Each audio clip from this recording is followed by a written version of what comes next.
there is nobody coming to rescue you. It's up to you to build your own career and your own life. So start taking ownership. You're going to move ahead faster if you do that. Welcome to the O for Food's Sake podcast, where we unwrap the joys and struggles of working in the food industry so you can thrive in what you do best while sustaining a rewarding and fulfilling career or business. We are your hosts, Lucy Wager, food industry consultant, and Amy Wilkinson, food industry coach. We've worked in the food industry for the last 20 years, and we're here to share with you the benefit of our hindsight. Our podcast is for you to find new ways to cope with the daily struggles, but mostly to inspire you to work on what's not working to ultimately improve your career or business long term. Hello, and welcome to this week's episode of O for Food's Sake. Today, we are talking about getting out of your own way and starting to own your own growth. And really starting to think about what you need as an individual to develop yourself and your own personal development. Because I think being self-employed for so many years, and then as a consultant, and then before that at Podology, I think even when you're in a big business, you wait for other people to sort of give you permission to do your personal development plan. Because there's something in, for myself, it's hard to think, I'm going to do a personal development plan. I don't have a personal development plan for myself written, but I suppose there are things that I do that would constitute a PDP. Yeah, it's not that you don't do things that develop you as an individual. And I think there's really something in that when I'd look back, when I was in an employed role, I used to sit there and be like, I need more training. Why are the business not investing in me? But actually, if you're waiting for your employer to invest in you as an individual, you're already behind, because actually owning your own growth is what, it's your career at the end of the day. And we had Cam Rigg on recently, didn't we? And that was one of the things that he talked about, was like, if it's your ambition, then it's your control. You're the one that needs to speak up and say you want opportunities. You're the one that needs to go out and seek that stuff. And I get really annoyed with people who, well, not annoyed's not the right word. Frustrated. Maybe. Frustrated, because I can see how I let it hold me back for so long. And actually, when you start to take control and start to invest in yourself, we can all do really hard things, right? And we can improve ourselves. And you don't have to have a big training budget to do that. It's great if you do, and it's great to work for a business that invests in you. And I'm definitely going to tell you to go and ask for that investment and get Fearless Foodies in to do the work. However, it is about taking that. This episode is about you as a listener, as an individual, and why you need to take control yourself. Because the other thing is that just because your business might offer lots of training opportunities, it might not be in the areas that you want to explore. And my feeling is you shouldn't be dependent on the company that you're with at the moment, because this is about you very long term potentially. Yeah, it's about investing in your future, isn't it? Because the reality is, we all know, people, like businesses, provide training, but they do it because they want you to be more efficient and they want you to be more effective at your job, and it might be because they want to retain you. But ultimately, they are focused on their bottom line, not your individual career growth. And even if when a company really values like learning and development, they don't always have the budget or the training budget. And I know, because I work alongside a lot of internal learning and development managers, and they're frustrated. They don't have enough resource. They want to be doing more, but they can't because the money's not there. So, remember that your employer is paying you and pays for the training for you to be able to do today's job, but actually you invest in your own future. So it's thinking about what do you want to start learning about? What's going to help you grow? Because I think the reality, when we think about it in the context of the food industry, is we're in a really exciting but scarce-sighting time. There is a lot of change going on. And things like AI are happening, sustainability, compliance, all of that stuff. It's changing what was a traditional career in food. I'm not saying that we're going to all be replaced by AI bots, but there are elements of our jobs that will be obsolete in a few years' time. So actually thinking about, in 5 years' time, 10 years' time, will your skills that you've got still be valuable? And if not, what you can do about it? Like, you've got to future proof your career. And we've got a whole episode, haven't we, on career cushioning. And so like planning for, if there's redundancies and stuff like that, because that happens more and more now, doesn't it, in the industry? Like, you see happening in big businesses a lot. There's so much uncertainty, I think, more than ever. And I think this is why it's so important to take that responsibility on ourselves, because you don't know what's going to happen. So making sure that you're broadening your own horizons. I feel scared about the speed at which technology is moving on. And I think it is scary. And there is sometimes it can feel easier to, think, oh, I'm not going to worry about it. But actually, leaning into some of these things and doing a bit of research and talking to people that know a bit more about it than you do just makes it a bit less scary and can really help you, I think. Yeah, absolutely. I think the other thing is, thinking about people listening, it can feel really hard to make the time to do anything outside of the day job because we are stretched so thinly. And, we did the episode on prioritization and we were talking about urgent and important. Your personal development and growth sits in the important but not urgent box. And a lot of the time that means that we don't make time for it.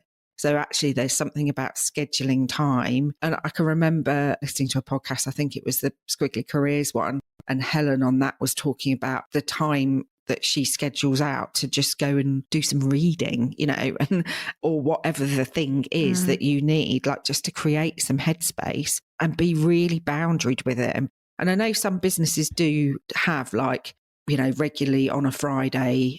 I'm thinking about one of the retailers I work with as well. When they have team days, they give people half a day back to go and do whatever they want to do, whether it's something from a wellbeing perspective or from their own personal development perspective. It's using those times when you do have it.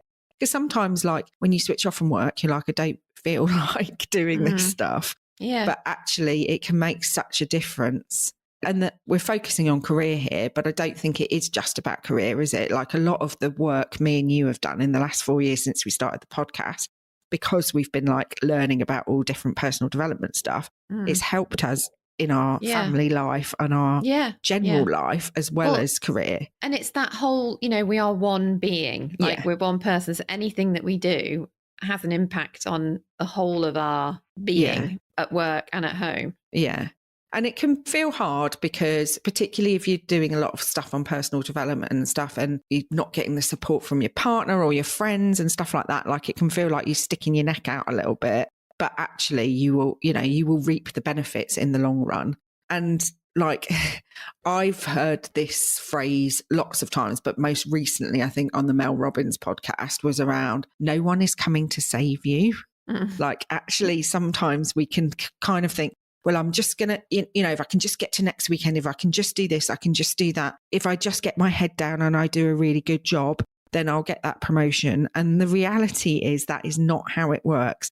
There are not people sitting there thinking, oh, well, Amy's worked herself into the ground until midnight every night this week. Let's give her a promotion. It's not how the world works, I'm afraid.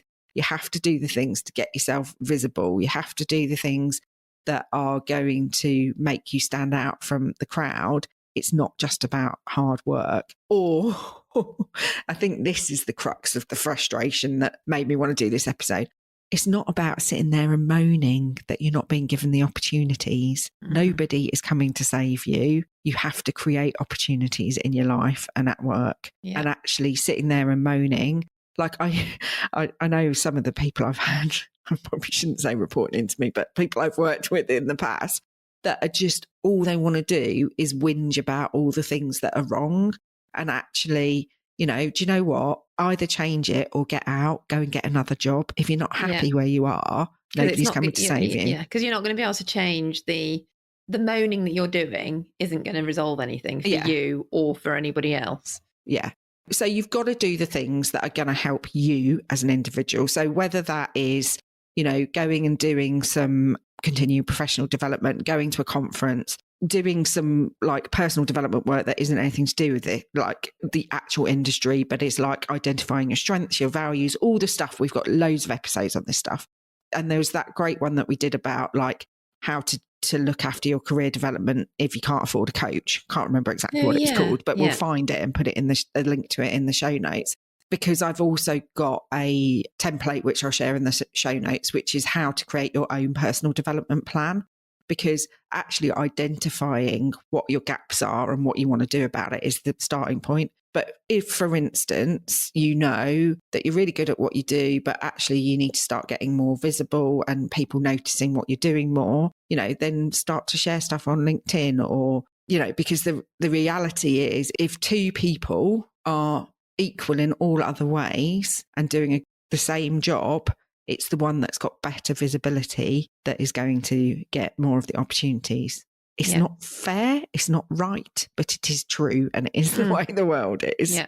And I think also that recognizing that investing in yourself, so whether that's financially or investing time in yourself, is going to actually accelerate your career growth. So actually, if you think about, like, as an example, you've got two MPD managers. One is investing in their own learning, going out and doing things like we have people, don't we, that are completely independent coming and doing our MPD fundamentals course online. The other one's waiting for their employer.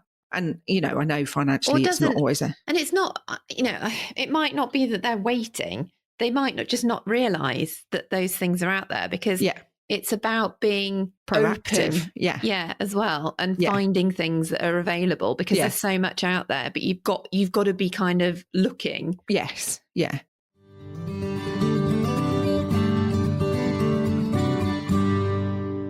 All right, folks, we're going to take a quick breather here to hear from our fantastic sponsors. They help keep the podcast going, so don't go anywhere. We'll be right back. Ensuring food safety and quality is crucial. That's why businesses trust Microsearch Laboratories, part of the IFP Labs Group. UCAS-accredited Microsearch offers microbiological, nutritional and allergen testing for food, drink and water, delivering fast results and expert support. With over 30 years of experience, trusted by leading manufacturers and retailers, and a commitment to sustainability, Microsearch is your partner in product safety. Visit micro-search.co.uk to learn more. As we all know, the food industry never stands still, and it's not getting any easier. More pressure, tighter deadlines, and endless spreadsheets. Sound familiar? Point 74 is the perfect solution for cutting through today's product development challenges, enabling teams to create, cost, comply, and collaborate with ease. Used by 1 in 5 of the UK's top food manufacturers and 2 of the top 5 retailers, it's the software behind the label of your favourite food products, delivering improved quality, margins and processes, all in one seamless system. And we're back. Thanks for sticking with us. Let's dive right back in.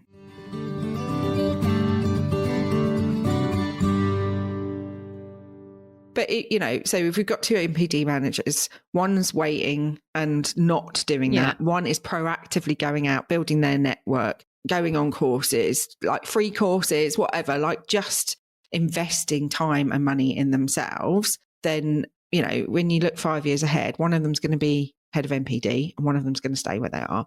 And, it's absolutely fine if you're happy to be the person that stays where you are. But if you want to get to that next level, you've got to start doing things now that are going to get you there.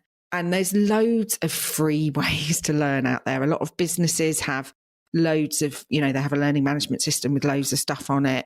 There's loads of free industry events. By the time this podcast has gone out, I will have launched Fearless Women Connect, which is a monthly lunch and learn for women in the food industry to just come and for free and have a little bit of education on different things and meet some other women. Sign up to things like that because that will all help you. And that's what I mean about investment. It's not necessarily financial investment all the time. It's just investing that time and money because ultimately you want to be ready for whatever's ahead of us. Like, we never know, do we? Like, if you think 5 years ago, we didn't know COVID was going to happen. And actually it was a real shock to the system and, people were furloughed and all of that sort of stuff. So actually making yourself ready for whatever the next move is. Because I just think about like the shifts that we're seeing in the food industry. Like I'm thinking about like the big mergers and takeovers. Like I'm thinking about companies like Pilgrims Europe, where they've like this all of those different businesses have all merged into one. That's where restructures happen. It's unsettling, isn't it? There's a lot of things. Yeah. I think in the last 5 years, like since COVID, there's been lots of things that are just unsettling and unnerving. And just the political state of the world is concerning. Yeah, it really is. But that's a whole nother podcast, which I don't think we should. We're not qualified for. No. Well, and also, like, I find that those things, it's useful to be aware of, but there's only so much that's within our control. And I think that's the point I'm trying to make. These are the things that you can do. There's so much out of your control. So what can you control that's going to help you in your, you know, so thinking about, you know, how do you present yourself? How are you?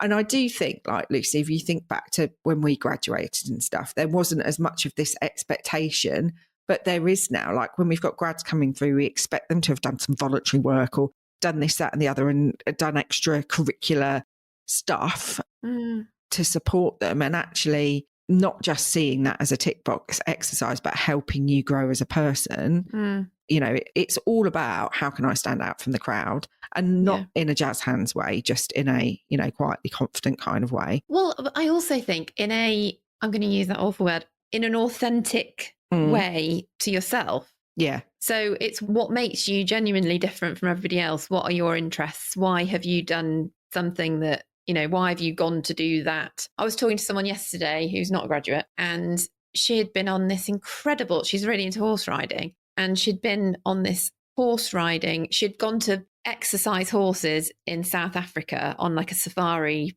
thing. Yeah.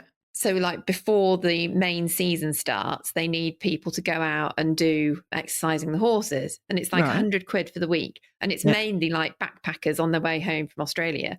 But she's sort of our age. And she went with a friend, and she said she did it because she loves horse riding, but she's come back and feels really inspired about what other cultures and countries are doing for the environment, and how they're like looking after their ecology and the environment. And she's actually going on a conservation course because she's been inspired. Yeah. And I think that's a really good example of something that makes her different. You know, she's found an interest in conservation by doing something that she's interested in personally, that she's bringing back into her kind of work environment as well. Yeah. Yeah. So I think it's not, is it, about forcing. Yeah, it's like about finding what's real. Finding the things, and I think we all can be guilty of thinking that we haven't got time for things because we get caught up in the hamster wheel and life. And I do think the older you get, the more complicated life gets, doesn't it? All the stuff that you're juggling. And I totally get that. But we all have, like, there's micro moments of where you can do, but, you know, even listening to podcasts, the fact that you're listening to this podcast means that you are interested in developing yourself. So actually finding the ways in which you can do that, but also that what are the genuine interests that you have. It doesn't all have to be about career. It's just about developing yourself as a person, you know, making your life more joyful. Like, I think it's just, you know, like, we only get one life, and a lot of the time, and I've definitely been guilty of this, you just let life happen to you. Yeah. That just reminded me of something as well, where, you know, so many people are doing a job because it's paying the bills. Yeah. And I'm really lucky because I love what I do. I love my work. Yeah. And I think most people in the food industry love food, and we're lucky that we work in the food industry, and we, you know, it's part of our passion. But I do speak to so many people that want to move into different, we've talked about this before, like, you know, sidestepping into different areas within the food industry. And I talk to quite a lot of people who really want to get into product development. And I think owning your own destiny and working out how you can carve that way into doing what you want to do. And I've had other conversations with people that really want to get into sustainability and how they do that. And there's so many things. There's so many things that are available out there. Yeah. I don't think there's that much product development, but that's something that I've got some ideas around that, because I think there's ways of educating yourself and preparing yourself if you want to make those sorts of moves. Yeah, and identifying that and actually starting to tell people and make it happen. Yeah, and talking about it. Yeah. Yeah, Yeah. Because I think it's about taking that ownership for yourself. But I'll just summarize some of the things that you can do just to get you started on this, because you might be listening thinking, well, yeah, that's fine, but how do I practically do this? So download my free personal development plan template, because that's a good starting point, because it's got questions in there it's just nice to have something to look at, isn't it? With these things. Well, it raises your level of self-awareness if you just, you only need to spend half an hour or so doing that. I mean, longer would be better, but if you haven't got a lot of time, just sit down with a cup of tea and go through that template and jot some stuff down and start thinking about what are like 3 goals for this year in terms of things that you want to learn and develop in. And then you can use free, low cost learning. It doesn't have to all cost lots of money, but that doesn't mean you can't ask for what you need if you do want something paid for through work. But, online courses, webinars, come and join Fearless Women Connect, things that are going to give you that learning for free. Use LinkedIn. There's lots of interesting stuff is shared on LinkedIn, but you can also use that to build your own visibility, because that's part of your personal development. Get yourself a mentor through Flourishing Food Mentoring that we are now sponsoring. As the podcast, we are sponsoring Flourishing Food because we are massive advocates of their program. So you can join professional networks as well, things like IFST, groups that are going to give you guidance and support. There's a lot out there that is actually really quite low cost or free. But also don't be afraid to ask for what you need. So even with tight budgets, you can request to get support. If you don't ask, you don't get. So find what you want to work on. Build yourself a little business case. Good old AI can help you with that. Go to the business and say, I want to do this course. The reason I want to do it for me is X. The business will get Y out of it. And you may well get that funding. So, and if anybody, I've got some resources that I can share with people. So if you do want something on that, just message me on LinkedIn, because I've got some stuff like how to get your employer to pay for coaching and stuff like that, because it can be tricky, but it's, if you go in with the right script and think about how you do it, it's a lot easier. So for you listening, what are you going to do? Let us know what you do. What's one action you're going to take away from today's episode and commit to doing? What are you going to do, Lucy, for your personal development this week? That's a very good question. Well, the thing that I need to do is because in the last year, I've focused quite internally. So I've had a finance coach and I've had a fantastic mentor through Flourishing Food, which I'm carrying on with. But I think I've been quite introspective. Yeah. And I think I need to do a bit more in my personal development. I think it's about reaching out again and expanding my network again. And because I feel like I've been a bit lax. Yeah. But also we go through those phases, don't we? Where you sort of got to it's almost like going into that chrysalis, isn't it? It's like, you've gone through quite a lot of change. Yes. Yeah. I have gone through quite a lot of change. And so, I think that's what I need to focus on, is going back out and talking about the things that I'm interested in, because I haven't been doing that very much. Yeah. And I've been doing quite a lot of what's been out there is very podcast focused and not very focused on the other stuff that I do. Yeah. Which is actually what I spend most of my time doing. So you need to let people know. I need to start doing more of that. Yeah. And mine's probably the opposite, in that I've been doing so much outward stuff that I probably need a bit of time and space to do that kind of reset. Deep thinking inside. Yes. So come and let us know if you are listening. Do download the personal development plan, and just leaving you with the thought that there is nobody coming to rescue you.